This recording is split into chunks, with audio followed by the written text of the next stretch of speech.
우리가 지금 추수감사 예배를 드리는 그 유래는 가깝게는 미국의 청교도들이 하나님께 감사했던 그 유래에 따른 것인데,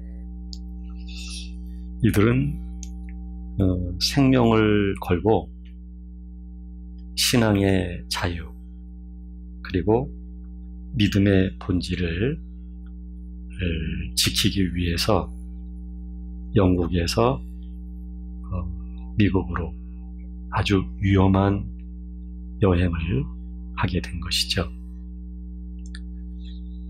영국의 국왕은 청교도 신앙을 갖고 있던 이들에 대해서 국가의 권력을 통해서 탄압을 했습니다. 영국의 국교를 신앙하게 하였고, 그러나 그때 당시 영국의 국교는 형식화되어진 그런 종교였죠. 이를 안타깝게 여긴 청교도들은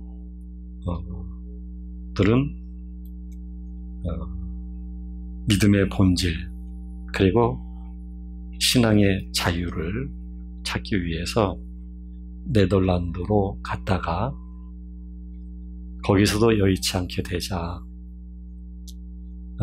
매우 작은 배를 타고 미국을 간 것이죠.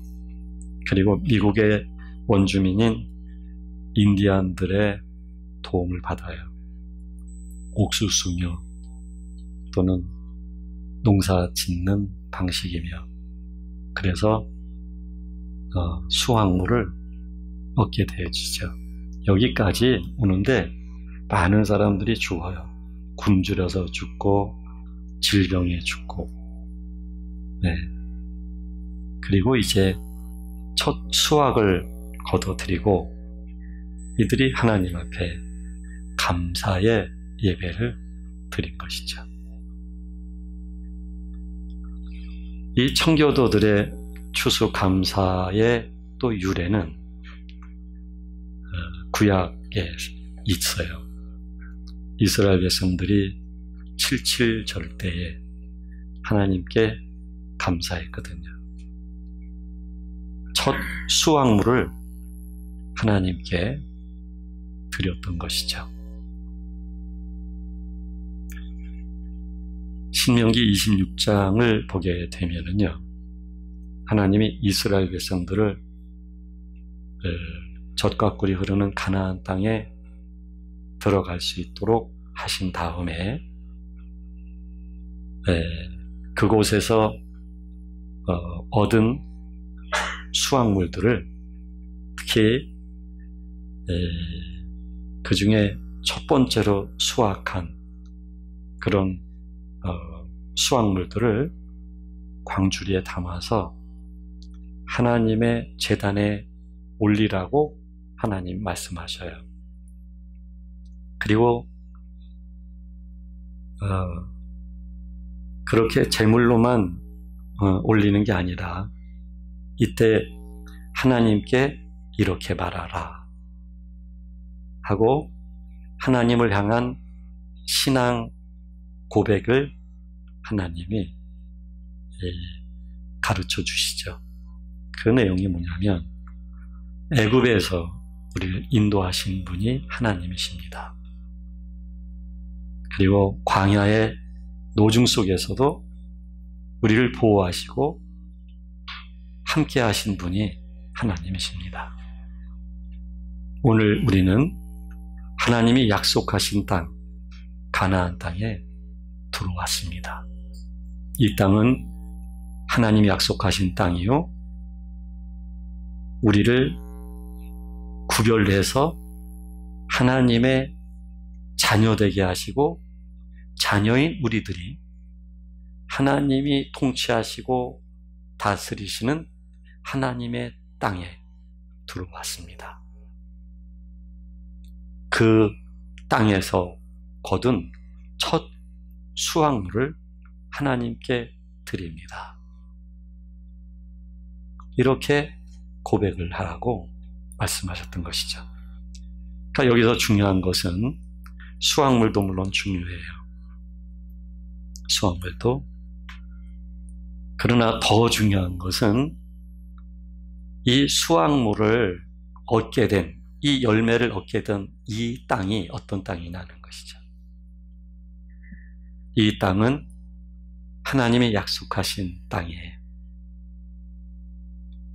하나님이 하나님의 거룩한 자녀들을 들어오게 하셔서 하나님의 나라와 하나님의 백성들을 건설하시고 형성하시는 이 놀라운 하나님의 구속사가 실현되어지는 그런 땅이며 백성들인 것이죠.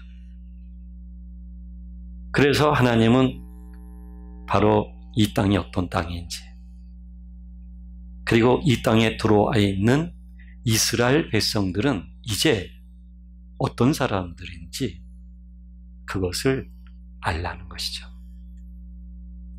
더 이상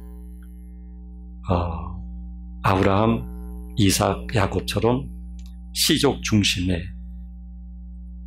그런 매우 작은 소단위 그런 공동체가 이제 아니라 애굽에서 이스라엘이라고 하는 민족 공동체가 이루어졌고, 그 이스라엘이라고 하는 민족 공동체를 하나님이 형성하시고, 그리고 한 사람 한 사람 이스라엘 모든 백성들을 하나님이 자녀되게 하셨고, 그 자녀들이 살 수 있는 땅인 이 가나안 땅.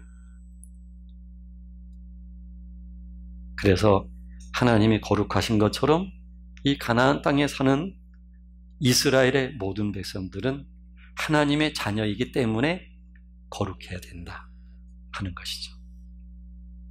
더 이상 애굽의 백성도 아니고 노예도 아니고, 더 이상 광야라고 하는 노중을 걷는 순례자가도 아니고, 이제는 하나님의 땅에서 하나님의 백성으로 이젠 하나님의 거룩한 백성이 되어야 한다는 것이죠.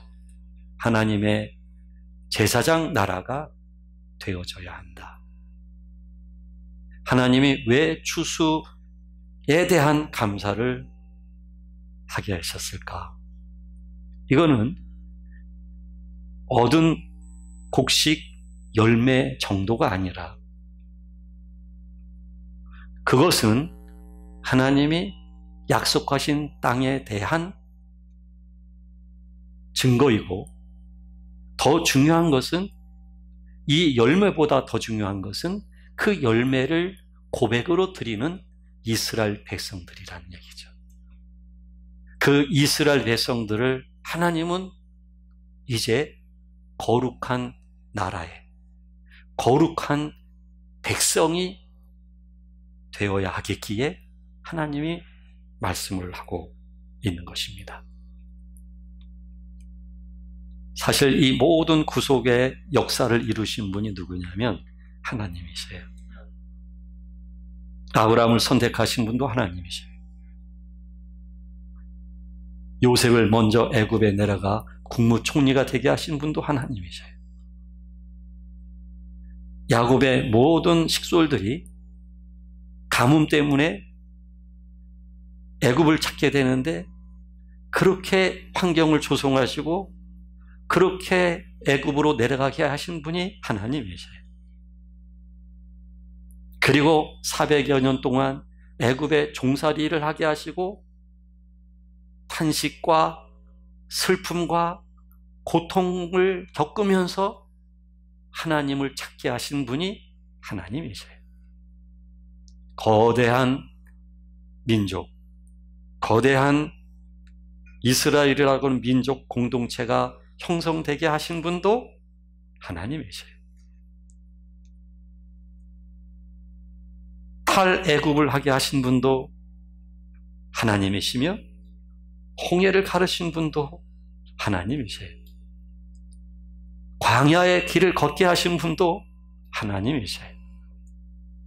그리고 그들을 낮추시고 또 낮추시는 이유는 사람이 떡으로만 사는 게 아니라 하나님의 입으로 나오는 모든 말씀으로 사는 줄 알게 하시면서 더 이상 애굽의 노예로서의 백성이 아니라 장차 들어갈 젖과 꿀이 흐르는 가나안 땅이라고 하는 하나님 나라의 거룩한 백성이 되도록 하시기 위한 과정으로서 광야의 길을 이스라엘 백성들에게 허락하신 분이 하나님이세요.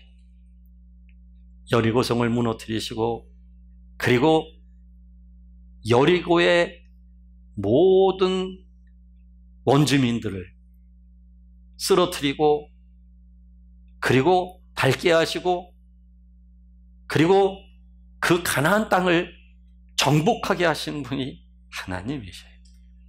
그리고 이 가나안 땅을 12지파에게 분배케 하신 분도 하나님이세요. 이 하나님께서 하신 모든 일이에요. 이 구속의 역사라는 사실이 하나님이 이루신 거예요. 이루신 하나님께서 지금 말씀하시는 거예요. 너희가 들어온 땅이 나 여호와가 인도한 땅이다. 나 여호와가 애굽에서 너희를 인도하였고 너희의 조상 아브라함을 불렀고 그의 모든 씨에게 내가 축복하고 거룩한 백성 되게 하겠다고 약속한 대로 그 약속을 이행하는 하나님이시다 하는 걸 말씀하시는 거예요. 그 땅에 들어와 있다면 이제 그 땅의 법에 의해서 살아야만 되는 거예요. 따라서 이 땅은 하나님의 나라요, 하나님의 통치요, 하나님의 주권이 실현되는 땅이요, 하나님의 구속사가 이루어지는 땅이기에 이 땅은 하나님이 거룩하신 것처럼 거룩해져야만 하는 땅이라는 얘기예요. 이렇게 이들이 부르심을 받게 된 것이죠. 이것을 신약적으로 살펴본다면 이스라엘 백성들의 젖과 꿀이 흐르는 가나안 땅에 들어온 여기까지는 이거는 그림자예요. 비유예요. 어떤 실제를 암시하는 그런 비유의 의미를 가지고 있는 거예요. 하나님은 더 실제적이고 더 하나님의 국률과 자비가 실현되어지고 더 하나님의 사랑을 통해서 하나님의 자녀로 우리를 새롭게 해 나가시는 것에 대한 비유로서 하나님의 구속사가 하나님의 언약에 의해서 이렇게 실현되어졌듯이 그 실제성이 실제 이루어질 것에 대하여 지금 하나님은 보여주신 거예요. 그래서 이스라엘 백성들이 신약에 살고 있는 우리를 볼 때 많이 부러워할 수밖에 없는 이유가 여기 있는 것이죠. 어쩌면 모세도 우리를 부러워할 거예요. 어쩌면 다윗도 우리를 부러워할 거예요. 왜냐하면 은혜일 때이기 때문에 실제적 삼위일체 하나님의 임재와 하나님의 구속사가 실제적으로 우리들에게 적용되어지고 완성되어져 가는 그런 실제성을 가지고 있기 때문인 거예요. 이제 에베소서에서는요, 이런 표현을 합니다. 하나님께서 허물과 죄로 죽었던 너희들을 살리셨다라고 해요. 이스라엘 백성들이 애굽에서 노예로 살았습니다. 종살이를 한 것입니다. 애굽의 종속적인 존재들이었습니다. 자유가 없는 노예. 진정한 안식과 진정한 누림이 없는 억압된 존재로서 이스라엘 백성들은 살았던 것입니다. 즉 우리가 그와 같이 세상에 의하여 마귀에 의하여 죄법 아래 억압되어 있었던 죄의 노예요 사단의 노예로서 우리가 살았던 사람들이었음을 말하고 있는 것이죠. 우리는 그런 사람들이었습니다. 죽은 사람들이었고 살았으나 죽은 사람들이었고 세상에 대해서는 왕노릇하는 사람들, 즉 죄에 대하여 자유했던 사람들, 방탕에 자기 자신을 내어줬던 사람들, 즐거움과 쾌락과 강한 본성적 욕구에 의해서 인생을 소모했던 사람들, 내키는 대로 살았던 사람들, 싫은 것은 싫고 좋은 것은 좋은 것이 명확했던 사람들, 하나님과 분리되어 있는 죄성을 가지고 있었던 자연인의 본성에 충실하게 살았던 우리들의 모습이었던 거죠. 우리는 누가 가르쳐주지 않아도 우리는 살아요. 죄의 법으로 살아요. 누가 가르쳐주지 않아도 우리는 우리의 감정과 우리의 생각과 우리의 의지가 그쪽으로 작동하는 사람들이에요. 누가 가르쳐주지 않아도. 2살짜리도 고집과 아집이 생겨요. 자기의 필요에 의해서 강력하게 눈물로써 그리고 감정을 표현을 해요. 목소리로. 이렇게 철저하게 우리의 본성이 애굽에 의하여, 세상에 의하여, 마귀에 의해서 그렇게 억압된 사람들이었고 결국은 그 성향을, 속성을 우리의 자아는 아주 단단하게 구조화시켜서 강화되어진 우리의 자아를 가지고 있는데 그거는 하나님을 거부하는 자아들이었던 거죠. 하나님을 싫어하는, 하나님에 대해서는 불편한. 그래서 교회 안에 들어와 있으나 우리가 원하는 것은 나의 자아의 욕구를 충족하기 위한 것, 그것 때문에 하나님을 믿어드리는 것이고, 그것 때문에 우리가 은혜를 말하는 것이고, 그것 때문에 우리가 헌금을 하는 것이고, 그것 때문에 우리가 기도를 하는 것이고, 결국은 자기가 중심인 것이죠. 애굽의 속성을 아직도 가지고 있는 것이죠. 세상의 속성을 아직도 자신이 자신에 대하여 왕노릇하는 것이죠. 요만침의 싫은 소리도 우리는 불편한 것이죠. 나를 무시한다고 생각하면 화가 나는 것입니다. 용납, 용서, 사랑은 이미 나하고는 상관이 없습니다. 사랑하고 싶어요. 사랑하고 싶은 그 마음도 사실은 사랑해야 내가 편하기 때문입니다.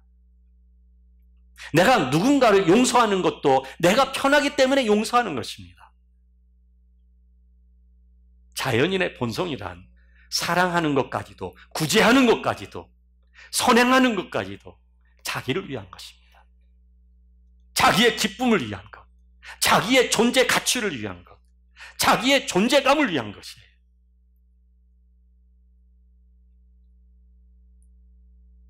자기를 위하여 사는 것입니다. 그 모든 것이 다 죄인 것이죠.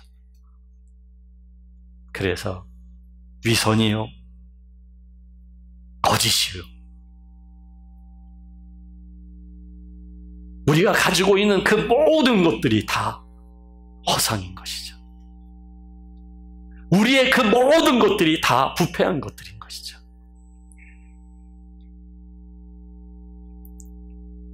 그래서 허물과 죄로 죽어있던 너희를, 우리가 그렇게 허물과 죄에 죽어있는 사람들이었습니다.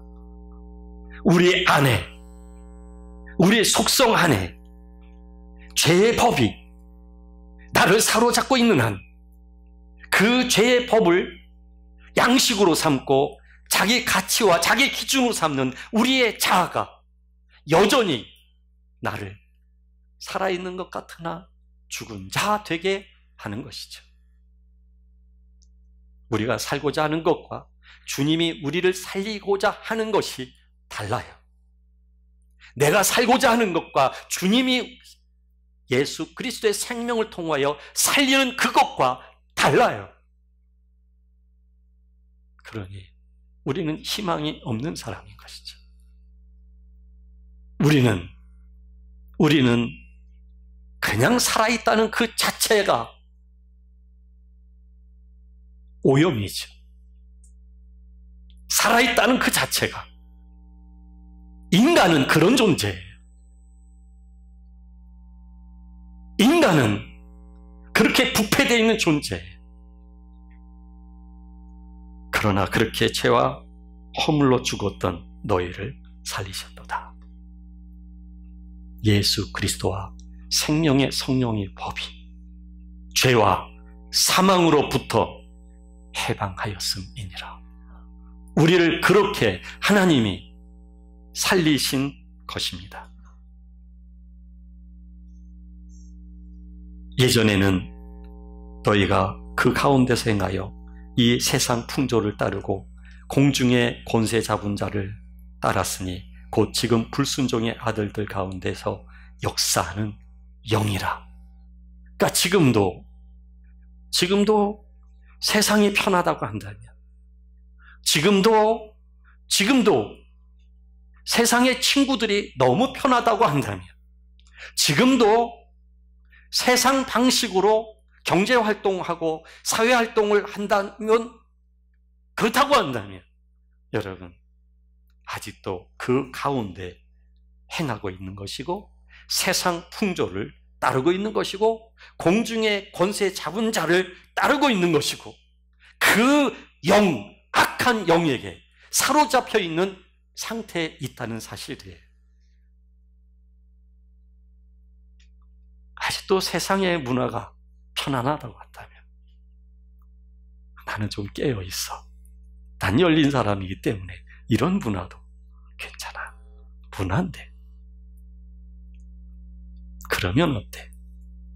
깨어 있는 것 같지만 사실은 세상 풍조를 따르는 사람입니다. 그것을 마치 열려 있는 매우 진보적인 그런 사람인 것처럼 스스로는 포장하고 있지만 그러나 스스로는 오염된 자요 부패되어 있는 사람입니다.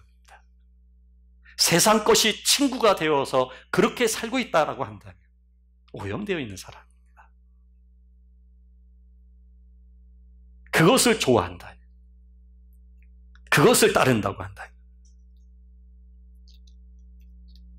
그래서 우리 주 예수 그리스도는 이제는 전에 멀리 있던 너희가 그리스도 예수 안에서 그리스도의 피로 가까워졌느니라.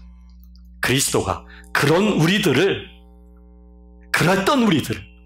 그렇게 아무것도 모르고 아무것도 알지 못해서 쫓았던 우리들을, 그게 마치 인생이고 그게 마치 행복이고 그런 성공 지향적, 그리고 성공을 달성했을 때 얻어지는 성취감, 그게 마치 인생의 절대적 진리인 양 쫓았던 우리들을 예수 그리스도가 우리를 그곳에서 부르사 그리스도 예수님과 하나님과 가깝게 되어지도록 인도하셨다는 것입니다. 그래서 이제부터는 너희는 외인도 아니요 나그네도 아니요 오직 성도들과 동일한 시민이요 하나님의 권속이라. 우리의 신분이 바뀐 것입니다. 이스라엘 백성들이 가나안 땅에 들어가 있는 것처럼 그 가나안 땅에서 수확물을 얻어서 하나님이 인도하신 이 땅의 수확물입니다. 하나님의 나라에 우리가 들어왔습니다. 하나님의 나라에 들어와 있는 하나님의 거룩한 백성으로 우리가 살아야 되는 우리들입니다 라고 고백하는 것처럼 이제 우리가 외인이 아니에요. 더 이상 나그네가 아니에요. 더 이상 하나님의 약속에서 제외되어 있는 사람이 아니에요. 이제는 그 약속의 한 중심으로 하나님이 우리를 부르셔서 이제는 오직 성도들과 동일한 시민이 되어진 것이고 하나님께 속한 하나님의 소유가 되어진 하나님의 권속이 되어진 것입니다. 이게 놀라운 은혜인 것입니다. 우리가 그런 신분으로 바뀐 거예요. 지금 내가 살고 있는 이 모든 것은 내가 이 세상에서 살고 있지만 이 세상 안에 임해 있는 하나님 나라 안에서 살고 있는 거예요. 따라서 이제는 이 세상을 살아가는 육체로서 살아가는 것이 아니라 이 세상에 임해 있는 하나님의 나라에서 사는 영의 중심으로 살아가는 하나님이 중심이 되어져 살아가는 존재로 바뀌어진 거예요. 단순히 하나님의 말씀, 교리 이것을 윤리로서 지켜 행하는 삶이 아니라 악한 영이 물러가고 이제는 성령님께서 우리 속에 오셔서 그 성령의 역사와 강렬한 능력과 그 흐르는 영의 흐름에 의해서 내가 그 존재로 살아가게 되었다는 얘기예요. 그 존재로.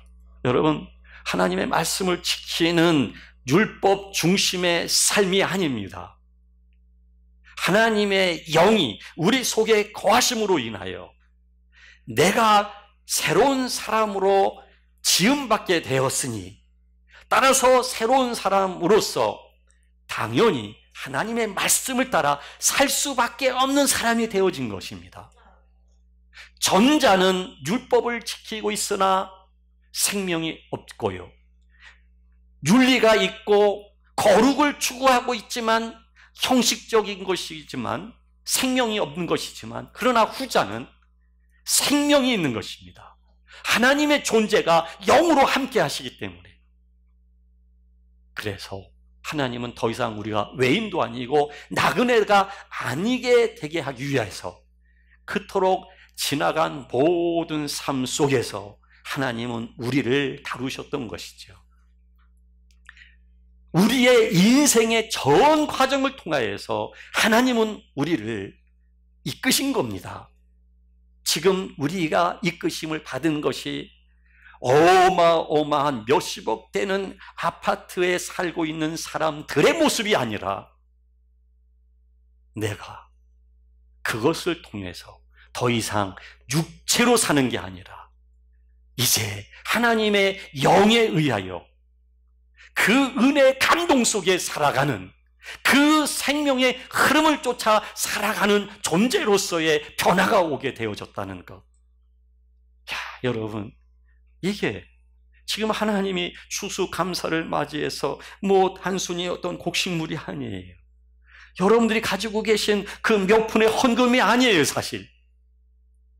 지금 하나님께서는 우리들에게 원하는 것은 지금 우리가 들어와 있는 땅이 그리스도 예수에 의해서 하나님 품 안으로 들어왔다는 것이에요.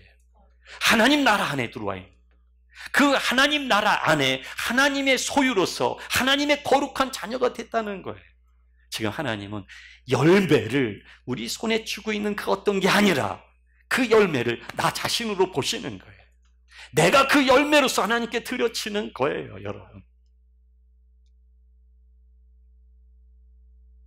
거기에 대한 고백으로서 우리가 헌금을 드리는 것이죠. 그 고백으로서 마치 이스라엘 백성들이 열매를 드린 것처럼 하나님 하고 드리는 것이죠. 내 마음의 고백을 담아 드리는 것이죠. 그러니까 여기서 중요한 것은 진정한 열매는 우리 자신이에요. 내 안에 역사하시고 나를 변화시키신 그 하나님의 은혜예요. 그래서 에베소서는 이어서 말합니다. 자, 그렇게 인도를 받았으니 진리가 예수 안에 있는 것 같이 너희가 참으로 그에게서 듣고 또한 그 안에서 가르침을 받았을진대 너희는 유혹의 욕심을 따라 썩어져가는 구습을 따르는 옛사람을 벗어버리고 오직 너희의 심령이 새롭게 되어 하나님을 따라 의와 진리의 거룩함으로 지으심을 받은 새 사람을 입으라. 그런즉 거짓을 버리고 각각 이웃과 더불어 참된 것을 말하고 이는 너희가 서로 지체가 됨이니 분을 내어도 죄를 짓지 말며 해가 지도록 분을 품지 말며 마귀에게 틈을 주지 말 것이며 무릇 더러운 말과 너희 입 밖에 더러운 말은 너희 입 밖에도 내지 말고 오직 덕을 세우는데 소용되는 대로 선한 말을 하여 듣는 자들에게 은혜를 끼치게 하라. 이렇게 말씀하시는 겁니다.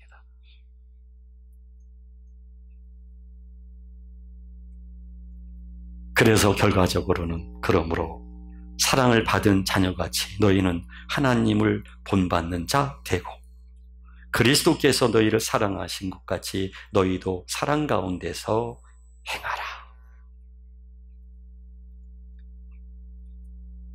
시와 찬송과 신령한 노래들로 서로 화답하며 너희의 마음으로 주께 노래하며 찬송하며 범사에 우리 주 예수 그리스도의 이름으로 항상 아버지 하나님께 감사하며 그리스도를 경외함으로 피차 복종하라. 자, 이렇게 하나님은요, 그럴 수밖에 없는 우리 되게 인도하시는 분이에요.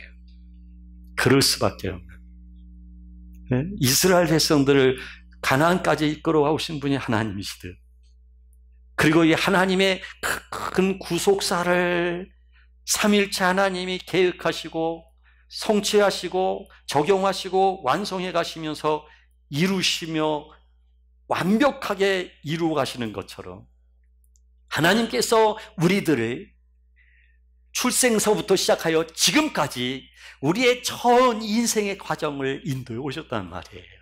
좋은 일도 있었지만, 행복한 일도 있었지만, 실패도 있었고, 더 이상 떨어질래야 떨어질 수 없는 그런 바닥까지 떨어졌었고, 알량하게 정직하고 성실하고 그리고 착하게도 살았지만 밑바닥 같은 부패된 우리의 실존의 모습도 우리는 보았단 말이에요.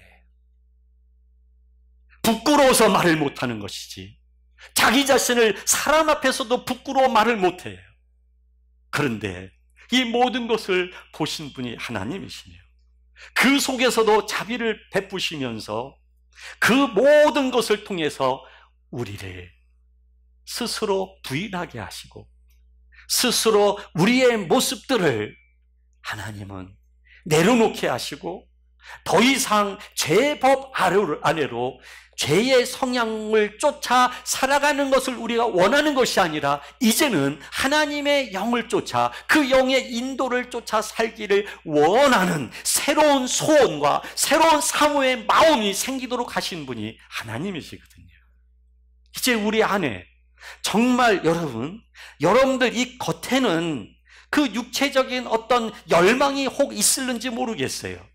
그것이 이루어지지 않는 것 때문에 화가 나는지도 모르겠어요. 그러나 여러분들의 마음속 중심을 들여다본다면 여러분들이 정말 원하는 것은 그게 아닐 겁니다.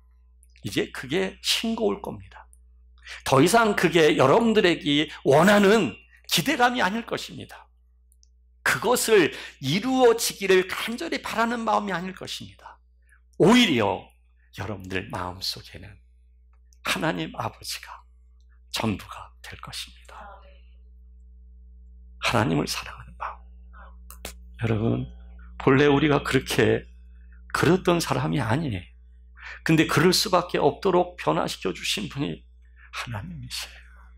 하나님이 그렇게 하신 거예요. 그러하셨듯이 오늘 본문에서 평강의 하나님이 친히 너희를 온전히 거룩하게 하시고 또 너희의 온 영과 혼과 몸이 우리 주 예수 그리스도께서 강림하실 때 흠없게 보존되기를 원하노라. 너희를 부르신 이는 미쁘시니 그가 또한 이루시리라. 이것을 이루시는 분이 하나님이시오. 저는 이와 같은 하나님 아버지를 높이 경배합니다. 그리고 아버지를 사랑합니다. 저는 믿어요. 앞으로도 그렇게 온전한 하나님의 자녀가 되어지게 이끌어 가실 것을. 그러니까 하나님의 은혜가 아니면은 아무것도 아니에요, 여러분. 우리는 은혜로 숨을 쉬고 사는 사람들이에요.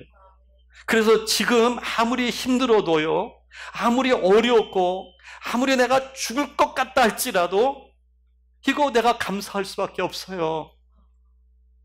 하나님이 하시는 일이니까요. 그러니까 모든 것이 감사해요. 모든 것이 감사해요. 하나님의 은혜가 흐르니까요. 하나님의 은혜가. 그 하나님을 높이고 싶은 거예요. 그 하나님을 찬양하고 싶은 거예요. 이게 여러분 진정한 감사입니다. 이 감사는 조건적인 게 아니에요. 조건적인 것으로서 선별적인 것이 아니에요. 이 감사는 꼭 긍정적이고 생산적인 아주 좋은 것에만 반응하는 감사가 아니에요. 이 감사는 매우 역설적인 거예요. 매우 부정적이고 핍박과 환난과 거꾸로 트림을 당해도 흐를 수 있는 게 이 감사예요. 모든 것을 빼앗겨도 감사할 수밖에 없는 게 이 감사예요. 이 감사를 이루신 분이 저와 여러분들의 아버지이신 하나님이십니다.